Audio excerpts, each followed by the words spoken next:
Hi everyone, welcome back to our channel Ansha Reddy vlogs. అందరు ఎలా ఉన్నారు? నేనైతే చాలా బాగున్నాను. ఈ రోజు అయితే సండే స్పెషల్ గా మా ఇంట్లో అయితే పప్పు గారెలు చేశాను, అలాగే చికెన్ కర్రీ ప్రిపేర్ చేశాను.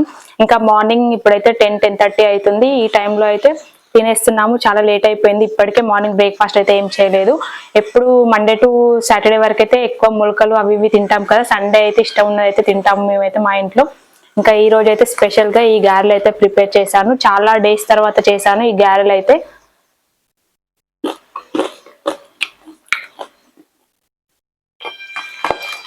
చాలా బాగున్నాయి. నేను ఇంకా టైం 10:30 అయింది అనుకున్నాను. మీకు కూడా అదే చెప్పాను కదా 10:30కి తింటున్నామని. కాదు, మా హస్బెండ్ అంటున్నాడు ఆల్రెడీ 10:30 కాదు 12:30 అవుతుంది, ఇంకా నువ్వు లంచ్ ఏం చేస్తలేవు, ఫుల్ ఆకలేస్తుందని అడుగుతున్నాడు. అందుకే నేను లాస్ట్లో నవ్వాను. ఇంకా ఇక్కడైతే ఇద్దరం కలిసి భోజనం చేస్తున్నాము. మరి ముందుగా ఈ బొబ్బరి వడలు ఎలా ప్రిపేర్ చేసుకోవాలో చూపిస్తున్నాను. ముందు అలసంద వడలు అంటారు, పప్పు గారెలు అంటారు, ఒక్కొక్క సైడ్ ఒక్కొక్కలాగా అంటారు కదా. మేమైతే ఇక్కడ పప్పు గారెలు అంటాము. నేనైతే ఇక్కడ బొబ్బర్లన్నీ కూడా నైట్ సోక్ చేసి పెట్టుకున్నానండి. అంటే సాటర్డే రోజు నైట్ నానబెట్టుకున్నాను. ఒక 2 గ్లాసెస్ తీసుకున్నాను. బొబ్బర్లు అయితే టీ గ్లాసెస్ ఉంటుంది కదా, దాంతో అయితే తీసుకున్నాను. ఇప్పుడు ఇవన్నీ కూడా వడగట్టుకోవాలి. మనం బొబ్బర్లో కొంచెం కూడా వాటర్ ఏమి ఉండద్దు, ఎందుకంటే బాగా ఆయిల్ పీల్చుకుంటాయి వాటర్ వేసుకుంటే. ఇందులో ఉన్న వాటర్ తోటే మనకి మంచిగా గ్రైండ్ చేసుకుంటే మెత్తగా సరిపోతుంది. ఒక 5 మినిట్స్ మనం ఇలా స్ట్రెయిన్ చేసుకుంటే వాటర్ అంతా కూడా కిందికి వచ్చేస్తాయి. ఇప్పుడు దీన్ని మనం మిక్సీ చేసుకోవాలి. చూడండి, వాటర్ లేకుండా పొడి పొడిగా అయిపోయింది బొబ్బర్లన్నీ కూడా. ఇప్పుడు ఒక మిక్సీ జార్ తీసుకొని ఒక హాఫ్ అయితే వేస్తున్నాను, మొత్తం వేయడం లేదు. ఇందులోనే టేస్ట్కి సరిపడా పచ్చిమిర్చి వేస్తున్నాను, ఒక 5-6 అయితే వేస్తున్నాను. ఇవైతే చాలా స్పైసీగా ఉన్నాయి, అందుకని నేను ఇంకా కారం కూడా ఏం యాడ్ చేయట్లేదు, ఓన్లీ మిర్చితోటే చేస్తున్నాను. ఒక 5-6 వెల్లుల్లి కూడా వేసుకోవాలి. ఇప్పుడు మిక్సీ పట్టుకుంటున్నాను. మిక్సీ కూడా బాగా పట్టుకోకూడదు, మెత్తగా కూడా కొంచెం బరకగా పట్టుకుంటేనే బాగుంటుంది. నేను ఫస్ట్ మిక్సీ పట్టుకున్నప్పుడు కొంచెం మెత్తగా అయిపోయింది, అందుకని సెకండ్ సారి అయితే మళ్ళీ మిక్సీ పట్టుకున్నప్పుడు పప్పులు పట్టుకున్నాను. అలా ఉంటేనే మనకి పప్పు గారెలు అనేవి చాలా టేస్ట్గా ఉంటాయి. మొత్తం మెత్తగా పట్టుకోకూడదు. ఇంకా పిండి అంతా మిక్సీ పట్టుకున్న తర్వాత ఇందులోకి కట్ చేసి పెట్టుకున్న ఉల్లిపాయ ముక్కలు, చిన్నగా తరిగి పెట్టుకున్న అల్లం ముక్కలు, కరివేపాకు వేసుకున్నాను. మీ దగ్గర కొత్తిమీర ఉంటే కొత్తిమీర కూడా యాడ్ చేసుకోండి, చాలా బాగుంటుంది. ఇంకా మాకు సండే రోజే మార్కెట్ కాబట్టి మార్నింగ్ మా హస్బెండ్ చికెన్ తీసుకొచ్చినప్పుడు కూడా చెప్పాను కొత్తిమీర ఉంటే తీసుకురా అని. ఇంకా అప్పుడైతే లేదంటాం, ఇంకా రాలేదు, ఈవినింగ్ వరకు అయితే వస్తుంది అని చెప్పారంట. ఇంకా అందుకని కొత్తిమీర అయితే ఏం యాడ్ చేయట్లేదు. జీలకర్ర, కొంచెం సాల్ట్, పసుపు యాడ్ చేశానండి. టేస్ట్కి సరిపడా వేసుకోవాలి. ఇవన్నీ వేసుకున్న తర్వాత బాగా మిక్స్ చేసుకున్నాను. పిండి అంతా బాగా కలుపుకుంటేనే ఉప్పు కారం అనేది కూడా పిండిలో బాగా పడుతుంది. మనం ఒకవేళ ఉప్పు కారం సరిపోయిందా లేదా అనేది టేస్ట్ అనేది చేతి మీద వేసుకొని తిని చూడాలి. అప్పుడు ఉప్పుగా అనిపిస్తేనే కరెక్ట్గా మనకు సాల్ట్ అనేది సరిపోతుంది.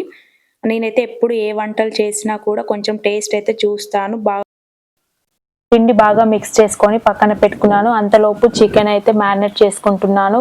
చికెన్లోకి పసుపు, కారం, ఉప్పు అన్ని వేసుకొని మిక్స్ చేసుకున్న తర్వాత కారం అయితే కొత్తగా పట్టించిన కారం మమ్మీ పంపించింది, అదైతే స్పైసీగా ఉంది అని చెప్పింది. అందుకని మళ్ళీ కారం ఎక్కువ అవుతుందేమో అనేసి నేనైతే ఇక్కడ 3 టేబుల్ స్పూన్ కర్డ్ వేసి బాగా మిక్స్ చేసుకున్నాను. చికెన్లో కర్డ్ వేసిందే బెటర్ అనిపించింది, లేకపోతే స్పైసీగా ఉండేది చికెన్ అయితే. ఇంకా తినే వాళ్ళం కూడా కాదేమో, అంత స్పైసీ ఉండేది కర్రీ. ఇంకా కలిపి పక్కన పెట్టుకున్నాను మ్యారినేట్ చేసుకొని. ఇప్పుడైతే ఒక మిక్సీ జార్ తీసుకొని ఉల్లిపాయ ముక్కలు, వెల్లుల్లి, కట్ చేసి పెట్టుకున్న అల్లం ముక్కలు వేసుకున్నాను ఫ్రెష్గా. ఇంకా అల్లం కూడా అయిపోయింది, అందుకని నేనైతే ఇంట్లో అల్లం ఉంది కానీ ఇంకా మిక్సీ పట్టుకోలేదు, అందుకని ఫ్రెష్గా ఈ కర్రీలోకి అయితే కట్ చేసి పెట్టుకున్నాను. ఇంకా కొంచెం సాల్ట్ వేసుకొని మిక్సీ పట్టుకుంటున్నాను. చికెన్ ఒక 20 మినిట్స్ అయితే కొంచెం నానని అనేసి పక్కన పెట్టాను. ఇప్పుడైతే పప్పు గారెలు చేస్తున్నాను. ఇలా చిన్న చిన్న చపాతి ముద్దలాగా తీసుకుంటూ ప్రెస్ చేసుకొని వేసుకున్నాను కవర్ మీద.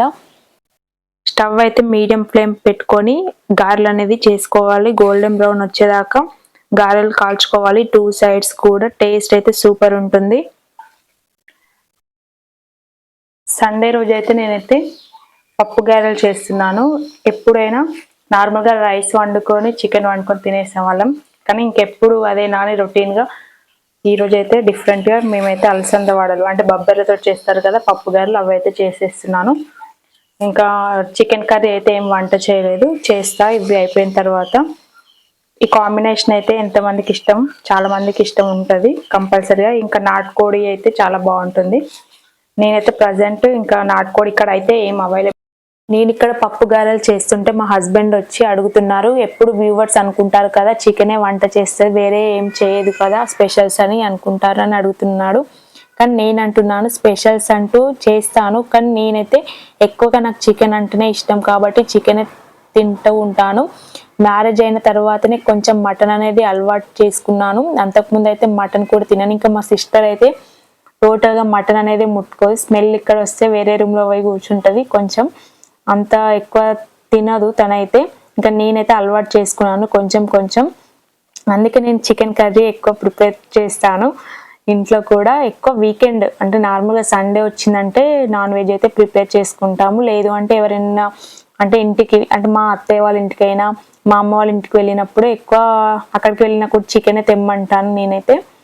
చికెన్ కర్రీలోకి ఫ్రెష్గా అల్లం తీసి అయితే పట్టుకున్నాను కదా, మూత తీయగానే స్మెల్ అయితే సూపర్ వచ్చింది. ఇంకా కర్రీ కూడా ప్రిపేర్ చేస్తున్నాను చికెన్ కర్రీ. ఇంకా స్టవ్ ఆన్ చేసుకుని ఒక కడాయి పెట్టుకొని కర్రీకి సరిపడా ఆయిల్ వేసుకున్నాను. కరివేపాకు, ఒక దాల్చిన చెక్క, బిర్యానీ ఆకు, ముందుగా మిక్సీ పట్టుకున్న అల్లం వెల్లుల్లి పేస్ట్ వేసి బాగా పచ్చివాసన అంతా పోయే వరకు ఫ్రై చేసుకోవాలి. ఇలా ఆయిల్ సపరేట్ అయిన తర్వాత ముందుగా మనం మ్యారినేట్ చేసుకున్న చికెన్ కూడా వేసుకొని బాగా మిక్స్ చేసుకోవాలి. కర్రీ అంత ఇంకేం తీయలేదు వీడియో, ఇక్కడ గారెలు అయితే చేయడం కంప్లీట్ అయిపోయింది. ఇంకా జీరా రైస్ అయితే ప్రిపేర్ చేస్తున్నాను. ఇందులోకి అయితే ఏం స్పైసెస్ వేయలేదు, రైస్లోకి కొంచెం జీలకర్ర, ఆయిల్, ఆనియన్స్, కరివేపాకు వేసి బాగా ఫ్రై చేసుకున్నాక ఎసరు పెట్టుకున్నాను అంటే బియ్యంకి. ఒక గ్లాస్ రైస్ అయితే కడిగి ఇలా వండుకున్నాను, క్యారెట్ ముక్కలు కూడా వేసుకున్నాను, అంతే అండి. జీరా రైస్ ప్రిపేర్ చేసుకున్నాను. ఇంకా పప్పు గారెలు. ఈరోజు సండే అయితే చాలా బాగా ఎంజాయ్ చేసాం మా హస్బెండ్ నేనైతే. ఇంకా పెరుగు, ఇది షార్ట్ వీడియో కూడా నేను అప్లోడ్ చేశాను కదా, మీరు ఎవరైనా చూడకపోతే మీరైతే నా ఛానల్ ఓపెన్ చేసి ఒకసారి అయితే చూడండి. ఇంకా ఆఫ్టర్నూన్ లంచ్ కంప్లీట్ అయిపోయిన తర్వాత ఇక్కడనైతే బౌల్ అన్నీ వాష్ చేసేసుకున్నాను. ఇంకా రైస్ అయితే ఎక్కువ తీసుకోలేదు అంటే తినలేదు, ఎందుకంటే ఆల్రెడీ పప్పు గారెలు కూడా చేసాం కదా, కొంచెమే రైస్ అయితే తిన్నాము. ఇంకా ఆఫ్టర్నూన్ ఆల్రెడీ 12:30 లోపు తినేసాం కదా. ఇంకా బయటకు వచ్చేసరికి అయితే చాలా వేడిగా అనిపించింది. ఇది వచ్చేసి 4-4:30 ఆ మధ్యలో. ఇంకా తిన్న తర్వాత కాసేపు అయితే పడుకున్న తర్వాత ఇంకా బయటకు వచ్చి చూసేసరికి ఫుల్ మబ్బు వస్తుంది, వర్షం ఏమో బాగా వస్తుంది అనుకున్నాము. ఇంకా మార్కెట్ ఉంది ఎలా వెళ్ళడం అనుకున్నాం, కానీ ఆ టైంకి అయితే ఏం వర్షం పడలేదు, మబ్బు చూసే ఇంట్లోకి వచ్చి ఇంకా మా హస్బెండ్ కూడా చెప్తున్నాను బాగా వర్షం పడేలా ఉంది, మార్కెట్కి వెళ్దామా అంటే మా హస్బెండ్ నుండి 6:30 వరకు వెళ్దామనేసి చెప్పాడు. ఇంకా ఇంట్లోకి వచ్చిన తర్వాత కొన్ని బట్టలు ఉంటే ఈవినింగ్ వర్క్ అయితే అయిపోయింది. ఇంకా కాసేపు అయితే కూర్చొని మళ్ళీ మార్కెట్కి అయితే వెళ్ళాలి. సండే వచ్చిందంటే అంతే, ఇంకా రొటీన్ మాకైతే ఎవరికైనా అంతే. ఎటు అయితే ఈ వీకెండ్స్ అయితే ఏం వెళ్ళలేదు. లాస్ట్ వీకెండ్ అత్తమ్మ వాళ్ళ ఇంటికి వెళ్ళి మార్కెట్కి వెళ్ళి అయితే ఇంకా కూరగాయలు తీసుకొని వచ్చాం కదా, ఇంకా ఈసారి అయితే మేమే మార్కెట్కి వెళ్ళాలి. ఇక్కడనైతే కాసేపు అయ్యాక వెళ్తాం. ఫుల్ వర్షం పడేలాగా ఉంది, మబ్బు అయితే వస్తుంది, చాలా అంటే చాలా వేడిగా కూడా ఉంది, ఇంట్లో కూడా వేడిగా అనిపిస్తుంది. ఒక రోజు అంటే డైలీ మబ్బు వస్తుంది కానీ వర్షం అయితే పడట్లేదు, ఎందుకు ఏమో తెలియట్లేదు. ఇంట్లో టీ పెట్టక కూడా ఒక 1 వీక్ అవుతుంది. ఈ రోజు అయితే మా హస్బెండ్ అయితే ఉన్నారు కాబట్టి పెడుతున్నాను. 2 డేస్ అయితే హాలిడేస్ వచ్చాయి కదా. ఇంకా 4:35 అవుతుంది.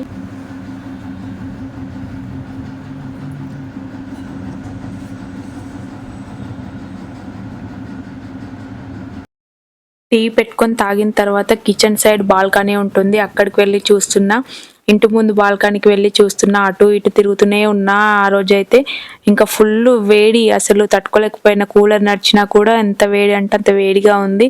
ఇంకా బయటకు వచ్చి మళ్ళీ ఇక్కడ చూస్తున్నాను వర్షం పడితే బాగుండు మబ్బు వస్తుంది అనేసి. మబ్బు చూడండి,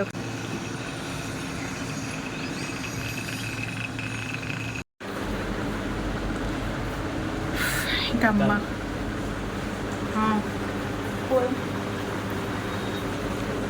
ఎక్కడ పెట్టిన బ్యాగ్ నేను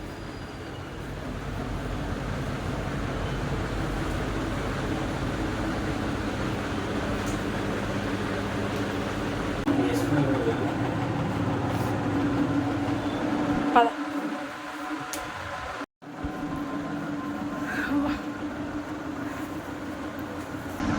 మూడున్నర నుండి 30 కానీ ఇంతవరకు వర్షం లేదు, ఏం లేదు. అంటే నల్లగా వచ్చిన మొత్తం పడేటట్టుంది. ఏం చెప్తాను మమ్మీ?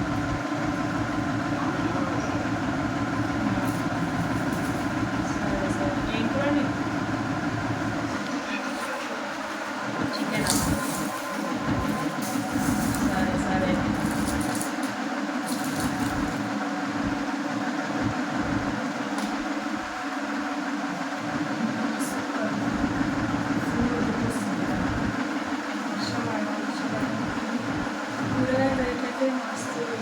పెరిగిపోయింది లాస్ట్ వీక్ ఏమో టమాటో 50 రూపీస్, ఇప్పుడు 80 రూపీస్ అన్న. నేనైతే ఎక్కువ కూరగాయలు ఏం తీసుకోవాలి. సరే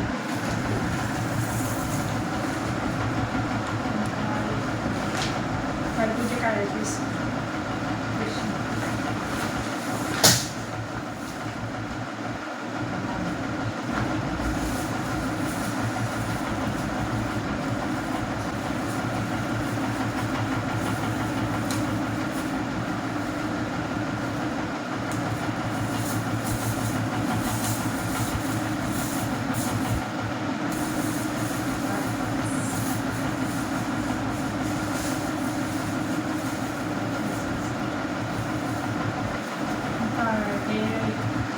డే 1 అయితే గడిచిపోయింది వీకెండ్. రేపు కూడా మా హస్బెండ్కి వాళ్ళే కాబట్టి రేపు కూడా ఏం చేస్తాను.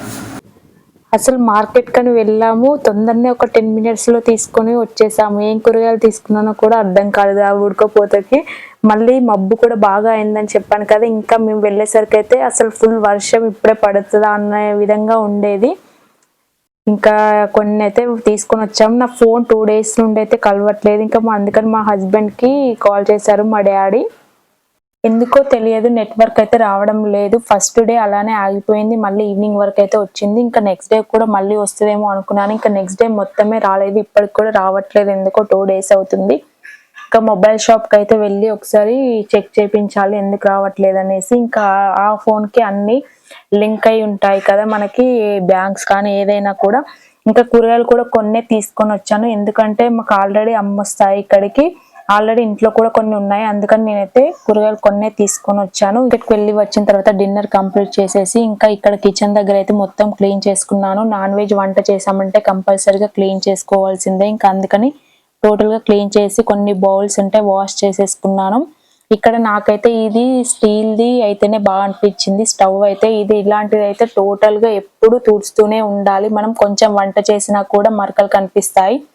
నాకైతే స్టీల్దే బాగా అనిపించింది. ఇంకా ఇది నైట్కి అయితే నేను సోక్ చేసి పెట్టుకున్నాను, అంటే మార్నింగే ఇది సోక్ చేసుకున్నానండి దోశలకి. నెక్స్ట్ డే మార్నింగ్కి బ్రేక్ఫాస్ట్కి అయిపోతుంది అనేసి. ఇంకా ఇక్కడ మిక్సీ పట్టుకునేటప్పుడు కొంచెం షుగర్ యాడ్ చేసుకున్నాను, ఎందుకంటే మనకి రెడ్ కలర్గా అంటే క్రిస్పీగా వస్తాయి, అలాగే కలర్ కూడా వస్తుంది దోశలు అనేసి. దోశ పిండి కానీ నార్మల్గా పెసరట్టు కూడా వేసుకున్నప్పుడు కొంచెం షుగర్ వేస్తాను. మీరు కూడా ఒకసారి ట్రై చేయండి, కంపల్సరీగా బాగా వస్తుంది టేస్ట్ కూడా. ఇంకా నైట్ రుబ్బి పెట్టుకొని పడుకున్నామండి. ఆల్రెడీ టైం కూడా 10-10:30 అయింది నేను వర్క్ అంతా కంప్లీట్ చేసుకునేసరికి. ఇంకా next day morning hot water తాగేసాము మార్నింగ్ 6 కల్లా. ఇంకా దోశకైతే ప్రిపేర్ చేస్తున్నాను. నైట్ రుబ్బి పెట్టుకున్నాను కదా, కింద ప్లేట్ కూడా పెట్టాను, ఎందుకు అంటే ఎండాకాలం కదా, బాగా పిండి అయితే బాగా పులుస్తుంది, కింద పడుతుంది, అందుకనేసి.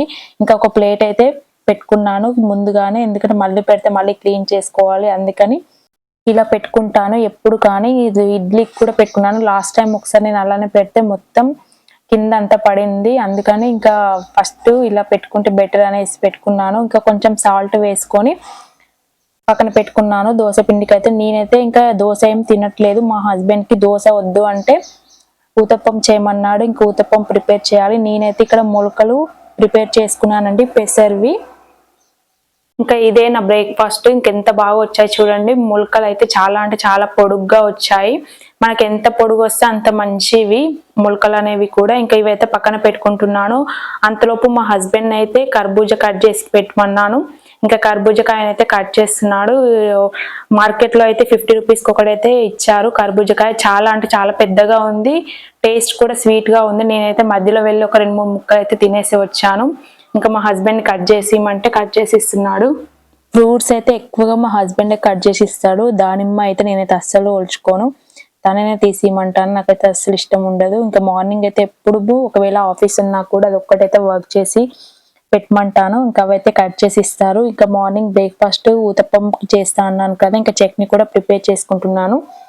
పల్లీలు, వెల్లుల్లి, కొత్తిమీర, జీలకర్ర, సాల్ట్ వేసుకున్నాను. మీరు ఒకసారి పల్లీలు ఆయిల్లో వేయించకుండా కాల్చుకొని ఇలా చట్నీ చేసుకోండి. చాలా అంటే చాలా టేస్టీగా ఉంటుంది. మీరు ఒకసారి ట్రై చేసి చూడండి, తప్పకుండా నచ్చుతుంది. నేనైతే మార్నింగ్ నా బ్రేక్ఫాస్ట్కి కట్ చేసి పెట్టిన కర్బూజకాయలు, మొలకలు, ఒక బనానా అయితే తీసుకుంటున్నాను. ఇంకా ఇదే నా మార్నింగ్ బ్రేక్ఫాస్ట్. ఇంకా మా హస్బెండ్కి అయితే తనకి ఊతప్పం చేస్తామన్నాడు కదా, అందుకని క్యారెట్ కూడా కొంచెం తురిమేశాను. కరివేపాకు, జీలకర్ర వేసి పెట్టుకున్నాను ముందుగానే. ఇంకా ఇక్కడ మా హస్బెండ్కి ప్లేట్లో ఊతప్ప అయితే ప్రిపేర్ చేసి ఇస్తున్నాను. బ్రేక్ఫాస్ట్కి తనకు కూడా కొన్ని మొలకలు, కర్బూజకాయ ముక్కలు, ఊతప్పం అయితే ప్రిపేర్ చేసి ఇచ్చాను. ఇంక ఇద్దరికి డిఫరెంట్గా టిఫిన్స్ చేయాలంటే చాలా కష్టం, కానీ ఇంకా నేను కొంచెం కష్టమైన పర్వాలేదు అనేసి అయితే ఇద్దరికి ఎప్పుడు డిఫరెంట్గానే చేస్తాను. నేను మార్నింగ్ బ్రేక్ఫాస్ట్కి ఎప్పుడూ ఒకసారి తింటూ ఉంటాను దోశ. నాకు ఎక్కువ కొంచెం పెసరట్టు అంటే ఇష్టం, అందుకని పెసరట్టు చేసినప్పుడు మాత్రం తింటాను. ఇంకా 2 డేస్ వ్లాగ్ అయితే షేర్ చేసుకున్నానండి. సండే రోజు అలాగే మండే మార్నింగ్ బ్రేక్ఫాస్ట్ వరకు. ఈ వీడియో మీకు నచ్చినట్టయితే like, share and subscribe to our channel. Thanks for watching.